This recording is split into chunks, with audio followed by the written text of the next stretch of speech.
Just said. Now we get to talk about Rookie of the Year. And I know, I'm fully aware that I chose Ben Simmons over Donovan Mitchell in my last podcast episode. It's not often that I flip-flop that quickly, but I have this time. And there's a couple of reasons why I think Donovan Mitchell deserves to be Rookie of the Year over Ben Simmons. The biggest reason, however, is when you add it all up. Okay, yes, Philly was transformed from the trust the process BS to a legitimate contender to make the finals in the Eastern Conference in 1 year. And Ben Simmons, it's his rookie year. People are instantly going to say, well, he's the biggest reason for that. And you might be right. He is the biggest reason. But then you could also make the argument that Embiid is a more important player to them than what Simmons is. And it's kind of hard to dispute that because Embiid's had a great season as well. And a couple of seasons before it, he only played in 20-something games combined, not even per season. He played in, I think it was 22 games over his first 2 years.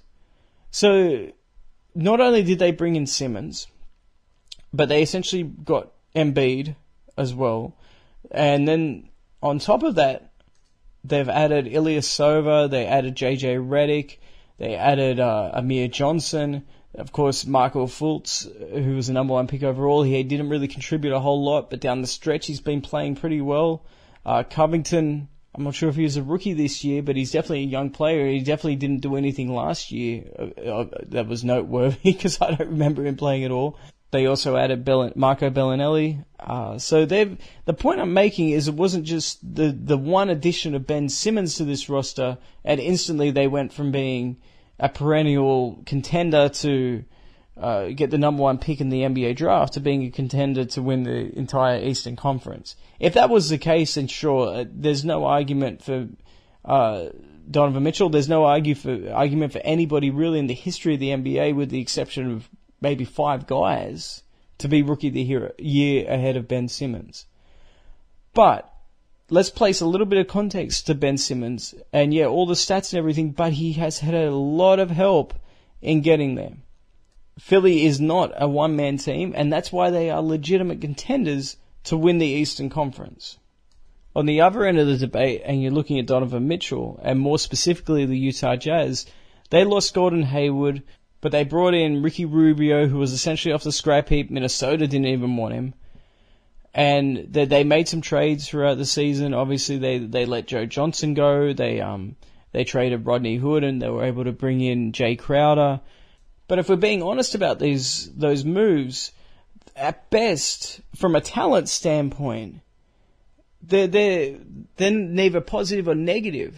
You're trading Rodney Hood for Jay Crowder, for example. From a talent perspective, I'm not sure if Utah even got the better out of that deal. Now, from a fit standpoint, clearly it worked out for him. Now, the point that I wanted to make, though, is despite that, and despite the fact that Gobert has missed nearly 30 games, he's played in 55, they are in a better spot now than they were last year. In Hayward, and all they did was replace him with an underachieving, at least at this point of his career, guy in Ricky Rubio. Donovan Mitchell is the guy that has actually propelled them to become better in spite of that loss. That alone, to me, elevates it. Now you might say, well, hold on a second, Philly has more wins than what Utah has, and there's no guarantee that Utah will even finish number 3. They could finish as low as 6. And that's true, but keep in mind all those teams that I just mentioned. Keep in mind the division, for example, that Utah plays in. And when you look at the Northwest Division, Utah and Portland have 48 wins, Oklahoma has 47, Minnesota has 46, Denver has 46. Whoa! Are you kidding? That's insane. Now you look at Philly's division, that's top heavy. You got Toronto, Boston, and of course Philly, but then you have New York and Brooklyn. So there's some easy victories there. The entire Eastern Conference has a lot more easy victories that any team in the West has to deal with. So the fact that they've finished with more wins is irrelevant. The same way the statistics don't mean a whole lot in this conversation either, because they play vastly different roles. Ben Simmons is essentially playing point guard, and good for him. He's done a great job for doing that, right? But he's got the ball in his hands a lot, so of course he's going to be creating. Mitchell is playing out of position in order to allow Rubio to do what he does best, because Mitchell is, from what I've seen, and I've seen probably about 30, 35 of their games this year, when Rubio is not on the court, Mitchell runs the offense pretty well as a point. You put him in those high pick and roll situations. He is more of a scorer than what Rubio is, but he does distribute the ball too. He still averages 4 assists, and when I'm looking at the numbers, I'm only taking into account when he was a consistent starter. I'm not going to take into account the first 10 games when he started like 2 of those games. So the point that I'm making, though, is despite the fact that Simmons has a lot more assists and a lot more rebounding numbers, that doesn't mean a whole lot to me, because that's his role. Whereas Mitchell has found his role, found his niche, found out what he has to do to get this team better, and he has done that in a much harder conference with a team that was much lesser in terms of talent than what they were the year prior. I would vote for Mitchell over Simmons right now. And when I say right now, there's only 1 game left, so I would vote for him. But I know it's a semi-unpopular opinion, but at the end of the day, I'm looking beyond the hype, and I'm looking, if I've got a team, who would I prefer to have on that team? And you're not wrong if you say Ben Simmons, but I'm also looking that you have to construct a team around Ben Simmons. You don't have to construct a team around Donovan Mitchell in order to make them better.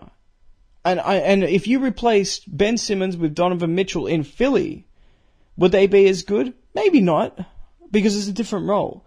But I'm also convinced that if you put Ben Simmons in Utah instead of Mitchell, he wouldn't be able to play the role that Mitchell has played this year. I'm much more confident that Mitchell could fill in the role better, the Ben Simmons role better, than vice versa. And that's why I'm leaning towards him as Rookie of the Year.